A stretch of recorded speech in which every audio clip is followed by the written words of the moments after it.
All right, well, good morning, everybody. Hey, Corey, I see you just joined us. It's 8:30, so we're going to go ahead and get started. I want to welcome you all to our resource pop-up. This is actually our second resource pop-up. So we did our first one, I guess, a month or two ago, maybe two or 3 months ago. So we're pretty excited. So this is a fast and furious 30 minutes where I'm going to talk you through some resources that the professional development team has developed around coaching during service coordination. But I'm not just going to show you the resources. I'm actually going to walk you through a staff development plan, where to start, what to do in the middle, and where to end. So say that if you want to start building a capacity of the service coordinators in your program or your system, when you get done with the 30 minutes today, you'll have a path you can take to help build that capacity over a couple of staff meetings, a couple of months, however you want to structure it. So my name's Dana Childress. I work with the Integrated Training Collaborative Project at the Partnership for People with Disabilities at VCU. We're the project that's funded through the Department of Behavioral Health and Developmental Services to provide the professional development for early interventionists in Virginia. So these resources were developed in response to requests that we've had over the last couple of years from system managers and service coordinators who were trying really hard to figure out how coaching fit with service coordination. We've done a lot of work in Virginia helping or trying to help service providers like the educators and therapists integrate coaching practices into their work. But we recognize that coaching for service coordinators looks different. It's a really different role. So we wanted to put together sort of a package of resources to help service coordinators have what they need to use these practices as well. So before today, in your login email, you should have gotten access to a handout, a PDF, that has hyperlinks to all the resources I'm going to talk about today. So you will have direct links for all that. That staff development plan handout also talks you through the 6 steps to take to sort of facilitate this initiative with your staff. So that's there for you. So when you registered for the resource pop-up today, the title said we were going to talk about 5 new resources, but you get a bonus resource today. Something else has been posted since I put this out that I wanted to share with you, which just is another great resource. And I'll tell you a secret. I'm really highlighting 6 categories of resources. We've actually have 13 resources related to coaching during service coordination. So you're getting all kinds of bonuses. So let's go ahead and get started. So I want to make sure you know how to talk with me today.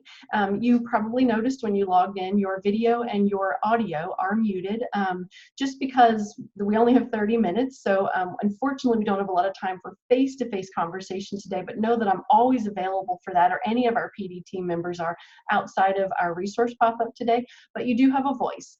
So if you hover your cursor on the bottom of your screen, you will see a black bar like the one you see here on screen. You can click the participant button if you want to see a list of who's on the call today. You're welcome to do that. The most important button for you today is going to be the chat button. So if you click the chat icon, and this is if you are participating with the webinar on a PC, that will open up a window, usually in the lower right-hand corner of your screen, that is set to chat to everyone. It's your group chat area. So you can type into that chat and everyone will be able to see it. So let's go ahead and practice using chat. What I'd love for you to type into that chat bar is, what are you already doing now that's supporting the use of coaching during service coordination? Is there something you've read, a resource you really liked? Maybe you've even used some of the resources I'm going to talk about today. Are you planning staff development? Or maybe your answer is, I don't know, that's why I'm here. I want to learn about what's available. You can put that in the chat too. So I'm going to pull my chat back up. And we'll stay. So go ahead and type into chat for me and let me know, what are you thinking about around service coordination and coaching? What have you already done? Or maybe what do you need? So Corey says she's using a lot of our coaching resources with pre-service students. We have entire staff is writing logs and working toward Fidelity. That's great. So I wonder are you including your service coordinators in that? So you said entire staff, probably service coordinators too. You're planning staff development for coaching for service coordinators. Awesome. So you're in the right spot. So she's all service coordinators and evaluators. Good. M. Panther says we've been in a great need of more resources for service coordinators in our coaching journey. I love how you said journey, because that is so true. Coaching is not something, I don't think you're ever going to get perfect at, or you're going to use every single second of every day. It's something that ebb and flows, and you use it, you enter the family's home and the interactions with families from that coaching perspective, that you're trying to build their capacity to get their own needs met, to support their child's development, to have what they need to be the most successful parents they can be. Hey, Kim, I see Kim Boos is on here. Kim says, coaching resources and really working toward listening and coaching based on what we hear the families saying. So that active listening piece is super important. Thanks, Kim. All right, so let's go ahead and dive in. You guys got the hang of the chat. So here are kind of the 5 categories of resources I'm going to talk to you about today, and then your bonus resource, the new archived webinar. So I'll touch on that as well today.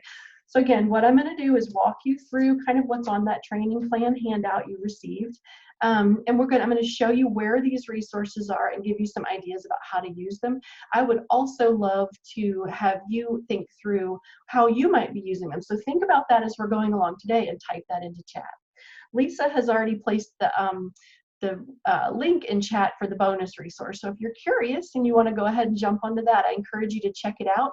And you can, any of these pages you can bookmark, but no, you have the hyperlinks as well in your handout. I'm curious though, type into chat for me, which of these kinds of resources, are you guys familiar with any of these? Have you visited maybe our new online course for service coordinators? Have you accessed our videos? Have you used Learning Bytes with your staff? Some of you might go, I don't even know what any of these are, and that's why I'm here, and that's okay. But have you accessed any of these kinds of things? The Fidelity checklist is new, and that's just for service coordinators, but some folks are already starting to use it. So type into chat for me if any of these are particularly familiar, or if any of these you're most interested in, like, ooh, I really want to know about the videos, or ooh, I really want to know what a learning byte is. Type it into chat for me. All right, I am going to, Kim says our office is getting together to do the videos.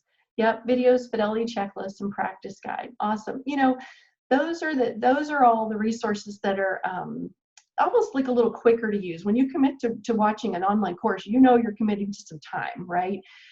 So that takes a little time. Carmen says she's used the online courses, videos, and learning bytes. Awesome, Carmen. So you can let us know today if you have ideas for how others could use them.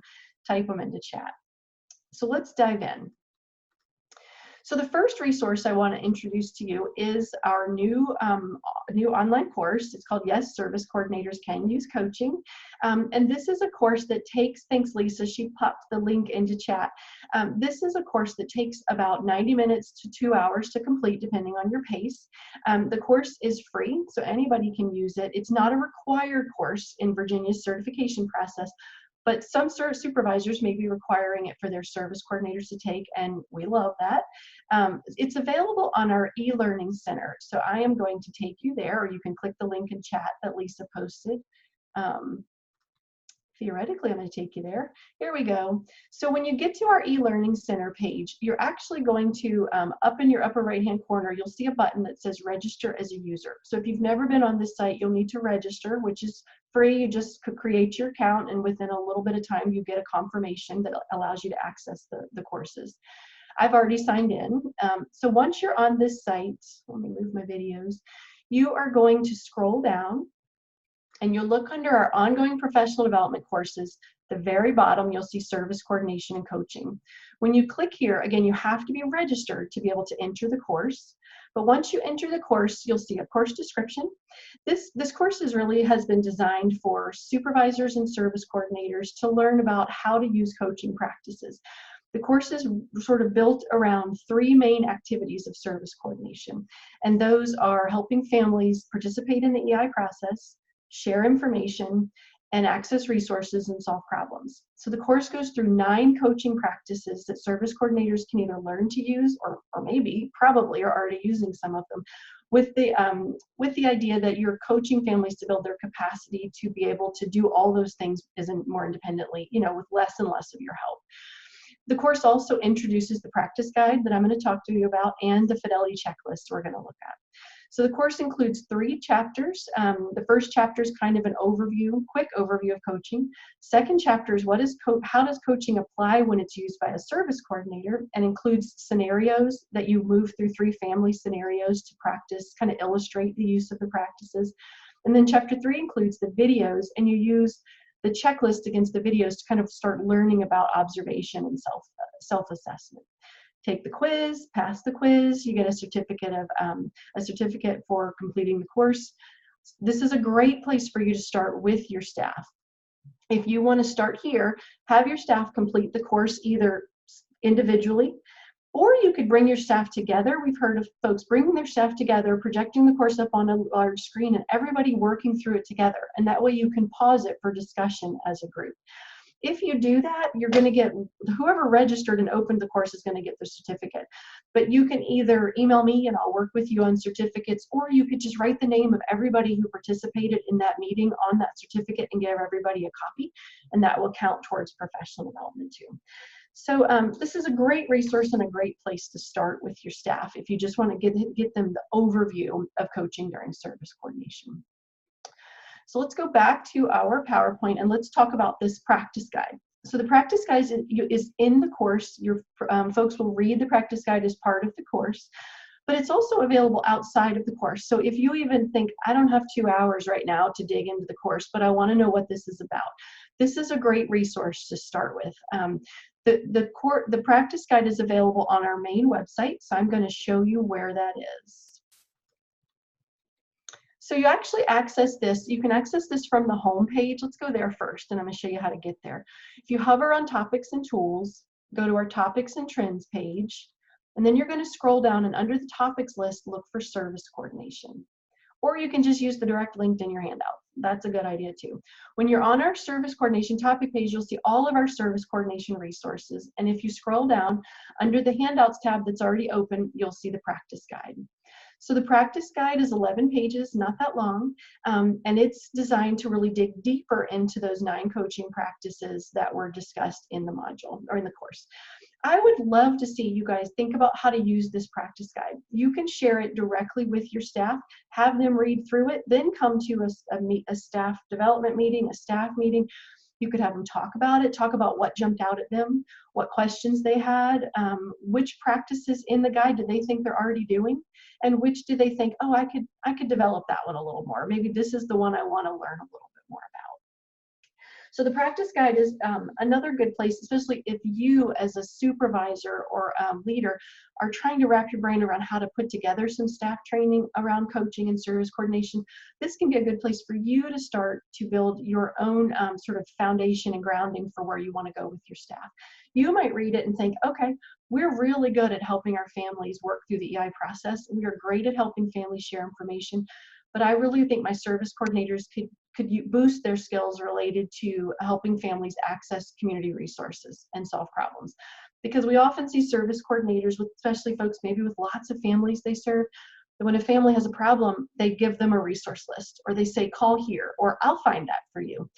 Coaching families to access resources and solve problems is a little bit of a different ball game, and it's really about helping the family think through their own resources, their own connections, and their own ways of accessing information so that they can learn to problem solve and access what they need with less and less of your help, because that's our goal, right, with service coordination. Eventually we want families not to need us so much as service coordinators, because they're not going to have a service coordinator, probably somebody like us, after they leave EI. And remember, families are only in EI an average right now of about 14 months. So we only have them for a very short period of time. So the practice guide, another good resource for you. So another resource that's actually in the course are our videos, but not all of the videos are here. So that's why I wanted to show you. In the course, these video sets are in the course, but they're also available outside of the course. These are my favorite because discussing Jake's progress and discussing Liesel's communication device, both of these scenarios, you have a video pair. So you have a non-coaching example, which shows the service coordinator really not using coaching practices, and in fact, not using good service coordination practices. But then you have a coaching example where the service coordinators in the same scenario just knock it out of the park. do a beautiful job of using coaching. So I want you to think about, just for what you heard about that, how might you use videos like these with your staff? Type it into chat for me. How could you use videos like this with your staff? Videos where service coordinators have the opportunity to see what it doesn't look like, really doesn't look like, and what it looks like. How could you use this with your staff now? Type it into chat for me. Yep, view as a group and discuss. So I want you to think even more, what might you discuss in that kind of a meeting? Because you're absolutely right. View them as a group and then discuss what? What are some ideas for that discussion?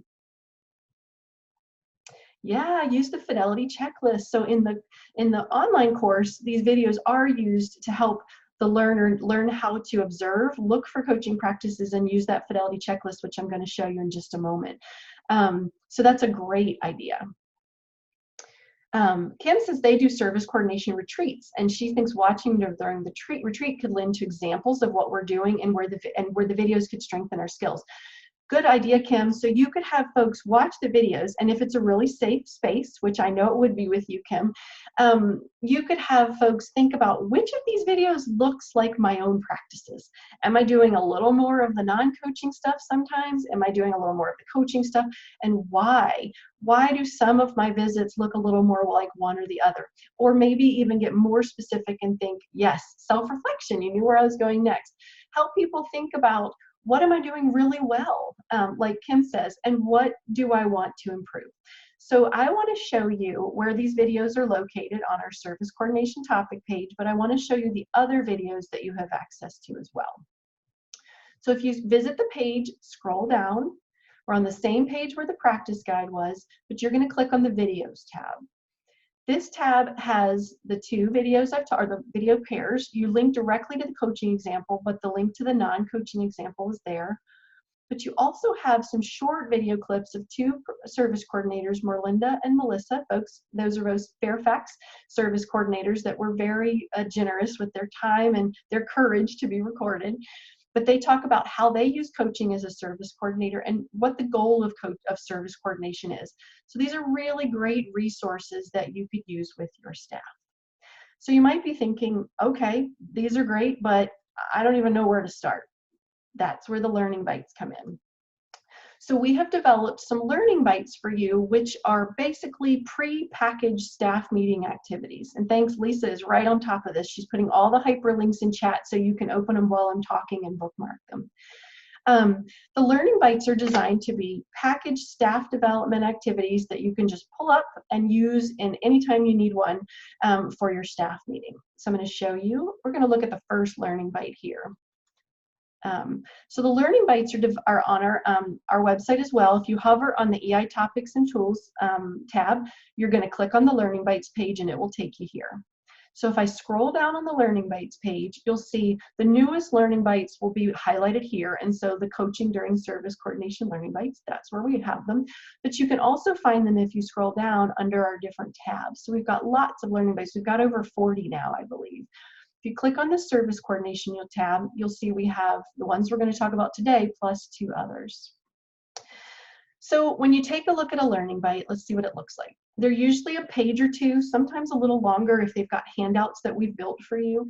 The learning bite is nice because it gives you a purpose. So if you're thinking as a staff supervisor, I need an activity for this purpose, you can find it here. The purpose is also on the main page where you saw the tabs and all the learning bites. Any resources you need are hyperlinked, or we created them for you. And then you have the specific steps you need to facilitate the activity. And you also have discussion questions, which are great to have because sometimes it's hard to come up with those when you're trying to pull this together. These learning bites don't necessarily have a handout and an answer key, but I just want you to know other learning bites do. So we really have everything you need to facilitate the discussion. And then you have links to additional resources. So the first learning bite here, and I'm going to scroll back up, so watch your eyeballs. This is a broad look at coaching during service coordination and uses 2 of our videos, how to use coaching as a service coordinator, as well as the practice guide. Then you can complete, so say you complete that one in a staff meeting. Then you could do the part 2 activity in another staff meeting. I would recommend not doing them in the same meeting because it's a lot to digest. But if you have like a whole training morning that you're doing with your service coordinators, you could certainly use them there. The second activity dives deeper, uses the coaching and non-coaching pairs, and gives you lots of guidance about how to help your staff use the Fidelity checklist and reflect on what they saw and how that speaks to their own practices. So just like you guys were talking about before, an opportunity to use the checklist and engage in some reflection. So I'd encourage you to take a close look at these because they're free, they're available for you, and if you dive in and you're like, I like it, but I'd rather change it, change it. If you need more ideas, email me and I'm happy to help you. Any of our PD's team staff would be happy to help you. So far, we have your staff take the course. Then in some staff meetings after taking the course, use the practice guide as a discussion tool. Go back to the videos and maybe have a retreat like Kim said, or have some staff meeting time where you watch the videos, reflect, and use them to start thinking about practices and really reflect on what do these practices look like. Because it's one thing to know them, to have the knowledge, whole different thing to use them. And we want to get our folks to using them with confidence and with eventually with fidelity. So speaking of Fidelity, we have a new tool that's available. The new Coaching Families During Service Coordination Fidelity Checklist.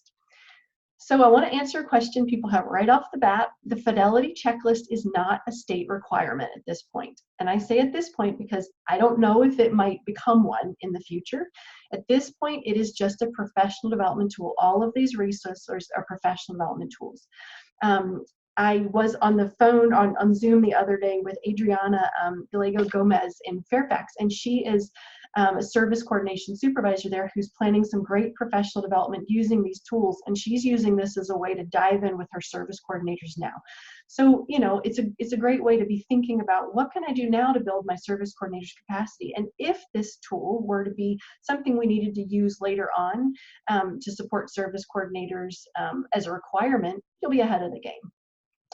So let's take a look at this tool. This tool is also available on that same page we've been going to, the service coordination topic page, and it's available under the tools tab. So the Fidelity checklist is a 2-page checklist. It outlines the 9 coaching practices that your staff learned about in the practice guide, they would have learned about in the course. This is a really great tool. I'm kind of partial to it because, you know, we've put a lot of work into this. But I think you could use the tool I would encourage you to use your tool first for self-reflection. So lay that good foundation for your staff with the resources we've talked about. And then encourage your service coordinators to go out, say on their next 3 service coordination visits with families. Have them go into the visit with the mindset, I want to use coaching practices wherever I can, wherever it's appropriate. And then after that visit, back at the office or in the car, you know, sitting at the Walmart parking lot, have them do a self-assessment, a reflection, go through the coaching practices, and they can mark whether the coaching practices were observed, not observed, or maybe not applicable in that situation, and use the notes column to fill out why. Because you're not going to use all of these practices on every visit, and that's okay. Have them do that over a couple of visits, and then have them reflect on what patterns do I see on this checklist for myself. Encourage your service coordinators to come to the next staff meeting, maybe come to supervision, sit down with a peer, a colleague, and reflect and say, this is what I notice I'm doing consistently, I'm doing this really well, but maybe this is what I feel like I could improve on. And then make a commitment that say, I'm doing great with the joint planning with families, but I'm struggling a little bit on using the open-ended questions, practice 3 here. So maybe that's where a service coordinator wants to work on. Once the service coordinator has had the opportunity to reflect, it's really powerful to identify something you want to work on yourself versus somebody else saying, you need to work on this. So this can be a great tool for self-reflection. I would start there. After your staff are feeling confident in using these practices, understanding that they're never going to, it's okay that they're not perfect, and it's okay they don't use them all every time. Then you can start introducing this as a Fidelity tool where maybe you have peer observations and then bring a colleague out on a visit, have the colleague be there for support. After that peer observation, have both the service coordinator and the peer complete the forms separately, then come together and see what they noticed. What are patterns, maybe what are missed opportunities, where are the strengths, what went really well, and what do you want to keep growing? Where do you want to keep growing and where do you want to keep learning? So it can be a great tool for thinking through how to build capacity without thinking, oh, I'm going to get caught that I didn't use this every time. Again, you don't have to use these practices every time. You use them where they are appropriate in those service coordination activities I mentioned earlier. So how do you think your service coordinators are going to feel about this kind of process? Tell me in the chat. How do you think they would feel about participating in the course as a big group or individually, working through some of these tools, and then maybe using this kind of a checklist as a self-assessment tool or a self-reflection tool? What are you feeling right now? Are you thinking, oh, my service coordinators are going to be stressed out because it's a checklist? Or are you thinking, okay, this could be a useful guide for them? Or tell me what you're thinking in chat. How do you think your service coordinators might feel about this so far? Because that's something you've got to think about, not just what you want to do, but how are you going to support them in feeling comfortable and confident with these practices? Okay, great. She says we're already using something similar. Yep, some local programs have developed a similar checklist, and if you have, swap that in. You don't have to use this one. Use a similar process or a similar tool, something that fits your folks. Ideally, let your service coordinators be part of the process to develop this professional development activity. Let them help you choose the path that they want to take to learn too. Carmen says she's thinking it'll be very useful and she likes the language used in the checklist. As you guys are using the checklist, if you find things that you like, awesome. If you find things that your service coordinators don't understand or places they stumble, please let me know, because we can always make edits and changes to this checklist, all of the resources based on your feedback. So we see somebody says, I've been using it as a learning tool to enhance skills. And Kim says, always looking for resources. So it'll be helpful to, especially as the needs of our families increase. Good. All right, well, time for your bonus resource. I feel like this is like Jeopardy, your bonus. The bonus resource here is an archived webinar. So on October 30th, I co-facilitated a webinar for the Division for Early Childhood's Service Coordination Community of Practice. And full disclosure, I also co-lead that community of practice. But that webinar took a lot of this information that we've developed in Virginia and presented it on a national scale. The nice thing is the webinar is archived and it's available for anyone. You don't have to be a member of DEC. You don't have to be a member of the Service Coordination Community of Practice, although I would love for you to be. So I would love for you to join it. It's a resource for anyone. Anybody can join. It's a freebie.